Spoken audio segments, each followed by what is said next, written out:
Nagsamang pagsisikap ng mga kapulisan ng Probar at Lamitan City Police Station, naging matagumpay ang isinagawang Adapt a School program sa Buhoy Ibo Elementary School, Lamitan nito lamay kauna ng Disyembre taong kasalukuyan. Nakiisa rin sa naturang aktibidad ang Lamitan CSWDO, JCI Lamitan at iba pang unit ng mga kapulisan upang maihatid ang pangunahing pangangailangan sa mga mag-aaral ng naturang paaralan. Naging pangunahing bahagi ng programa ang pamimigay ng school supplies, tsinelas at libreng pagkain sa mga mag-aaral na naging sagisag ito ng pag-asa, paghilom at muling pagbangon para sa mga batang naapektuhan ng sigalot.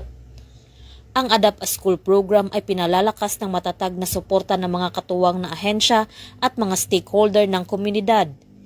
Isa itong kilusan ng pag-asa, kumakatawan ito sa isang kolektibong pangako na walang batang dapat lumaki sa takot, na bawat mag-aaral ay karapat-dapat sa dekalidad na edukasyon na siyang magsilbing daan tungo sa kapayapaan.